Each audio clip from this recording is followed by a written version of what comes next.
Um, my name is my name is Delores WilsonAguirre, and I'm part of the Navajo Nation tribe. I live in Tuba City, Arizona, right now on the Navajo Nation, and I am with Save the Confluence, the group that started sometime back in 2009. We, the family Save the Confluence, formed together in 2009 because an outside developer, the Escalate partners, later they called themselves the Confluence partners, came onto the reservation to build a Escalate tram and to take 10,000 tours down to the bottom of the canyon. So at the time I was working full-time. I had a full-time job, and we didn't expect all this chaos to happen. But when they brought it to the chapter, it was just a disorder, the local community chapter where we gather to do votes and decision makings for the community. I remember we were asking one another, what do we do? What's going to happen? So everybody decided to put me in there to be the spokesperson. Me and others, Renee, Yellow Horse, Savannah helped us. So this whole deal about fighting this tram down into the canyon started. And I know that the few people that grew up, including my family, we moved around in the area of Ottaway Gap and near the canyon above the Confluence, about 2 miles from the Confluence. That's where I grew up, and that was our winter sheep camp. And it was interesting that hardly anyone knew that we lived there back by the canyon. Even the the Escalate partners, they recruited people from the local community off of Highway 89, people that lived in that area. And they questioned us. They said there's no homes out there, but we were in the ravine down kind of low. We had our homes down there. So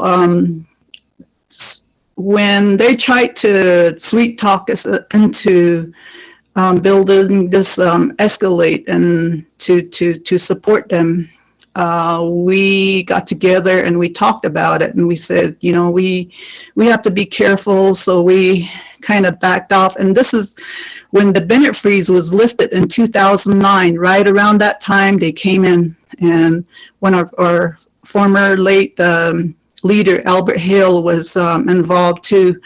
And of course, Lamar Whitmer of Scottsdale, Arizona. It was his grand idea. So when the Bennett freeze, that was a plan to for the Navajos and Hopis to settle a land dispute, which started in 1966. At that time, I was 3 years old when there was a ban of construction, any kind of infrastructure. We didn't have the luxury of building homes. So my family, we moved around in that area, living in tents, canvas tents, those military tents, that's what we grew up in. And it seemed like nobody paid attention, nobody knew we existed out there until the Escalate came along. So people started questioning, that we just made up stories. And anyway, during that time, we needed help.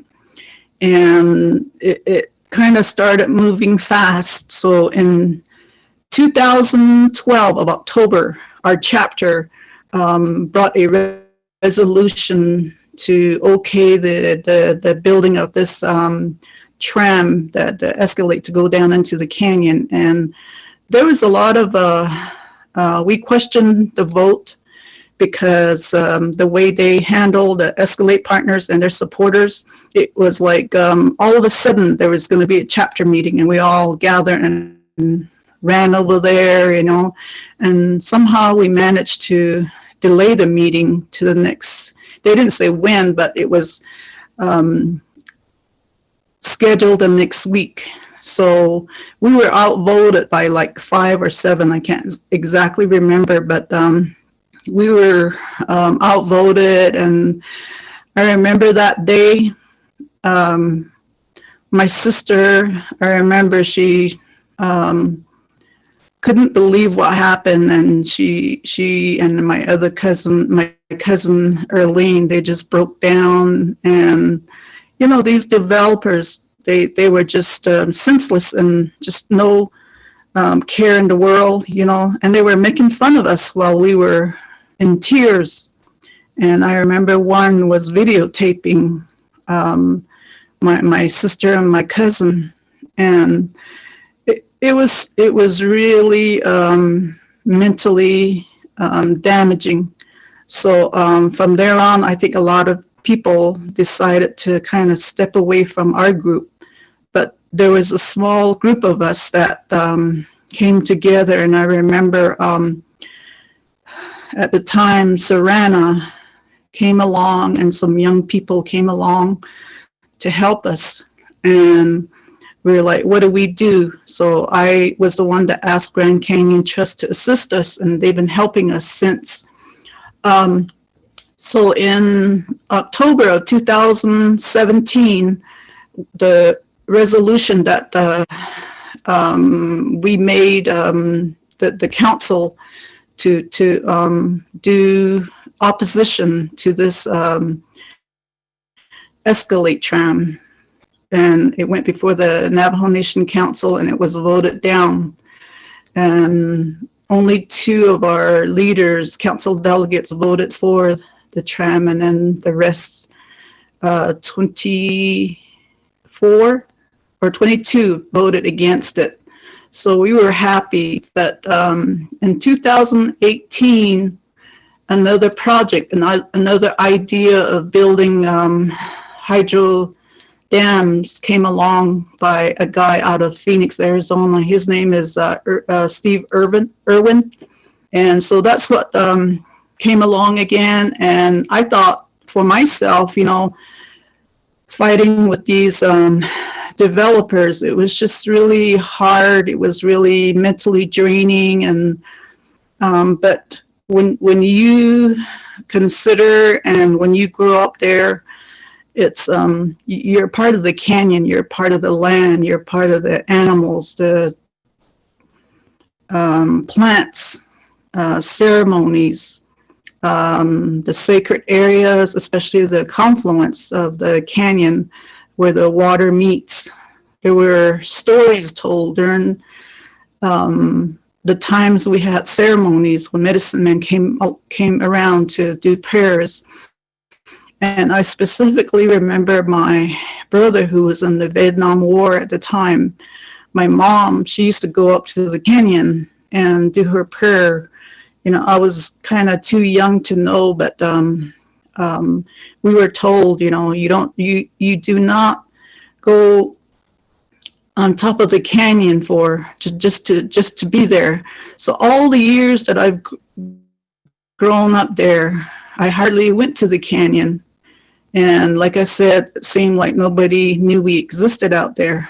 And I remember from my school, the boarding school, we were taken to the canyon on the other side where the tower is. And I had no interest in looking down the canyon, you know, and you know, none of our stories were shared at the time, but, you know, my grandma said, it is a sacred place, our elders said it's sacred. So, you know, we just left it at that.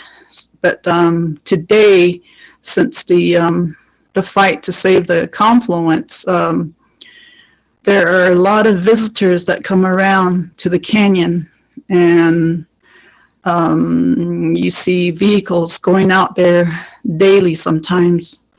So that's what we are trying to protect. And a lot of people helped us stand beside us, especially people from the outside, because I feel like here on the Navajo Nation, you know, there were young people that joined us. We marched at the local Navajo Nation parades, and we put up signs, and you know, that's what the young people helped us with. But like I said, it was mentally draining, and I understand why a lot of people kind of backed off. But a few of us decided to fight this project all the way.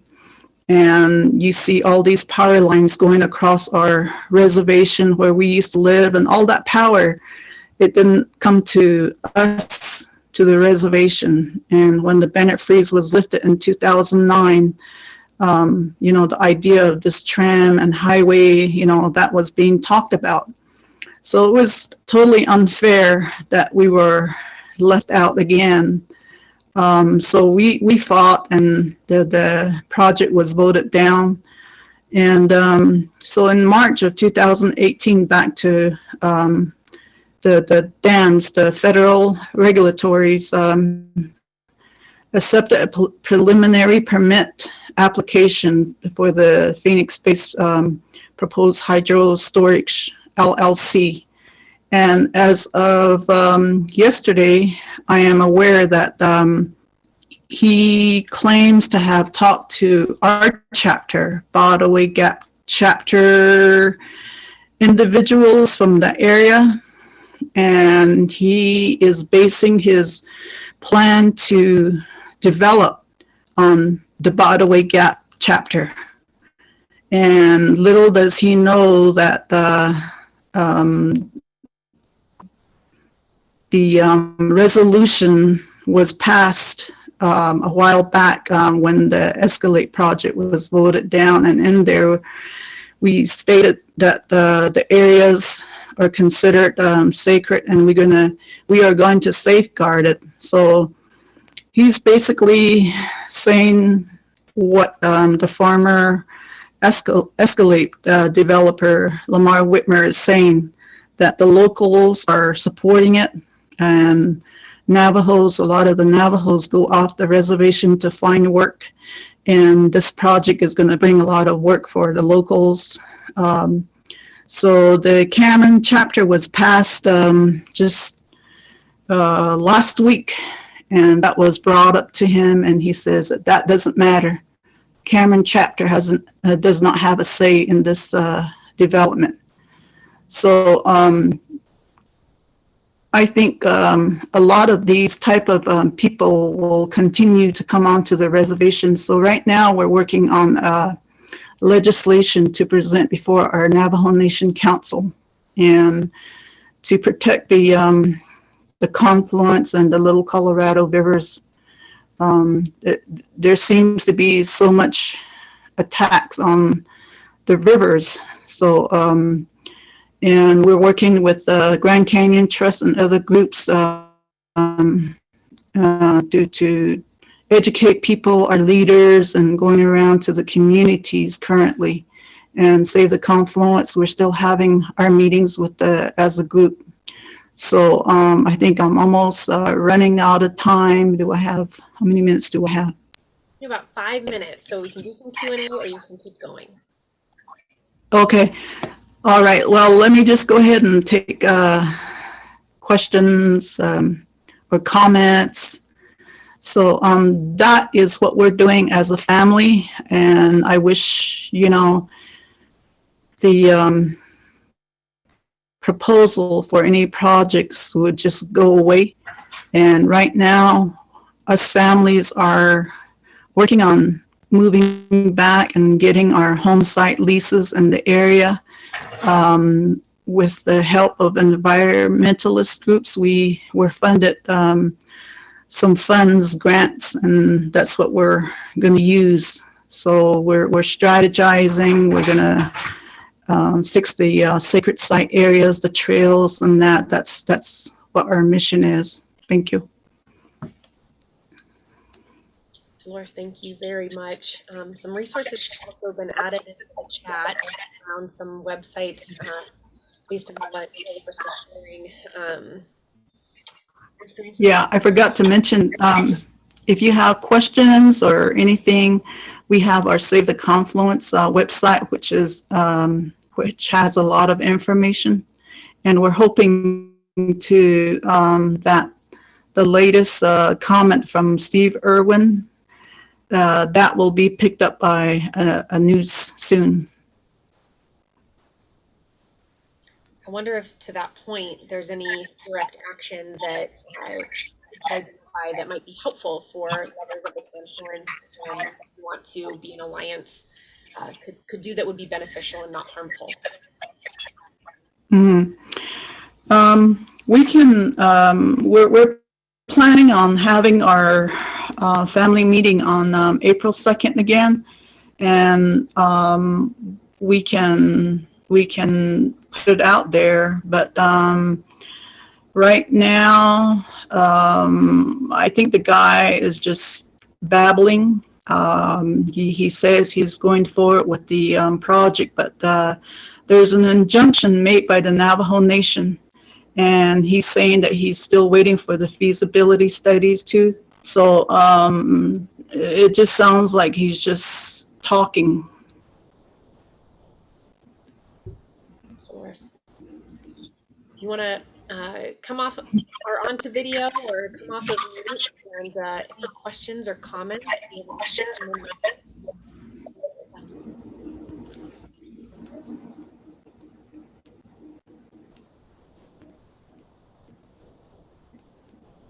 I just want to say thank you so much, Dolores, and to all the Save the Confluence members for fighting the good fight for so many years.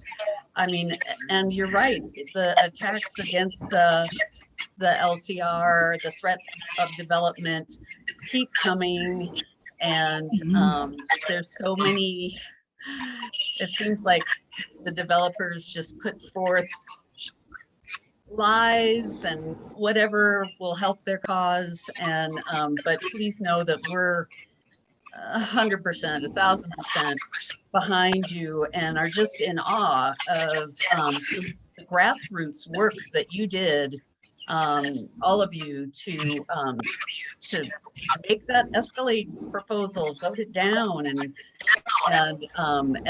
the continued work that you do to try to protect the LCR from these dam proposals. It's just really, I just want to express our appreciation to you for what you continue to do to save the sacred confluence and protect Grand Canyon. It's tremendous.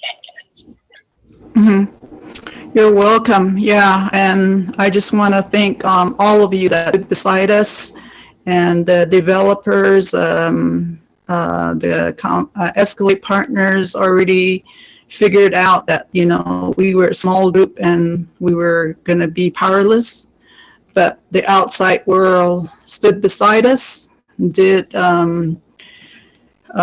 researches, gave us information, and, you know, that's what we used.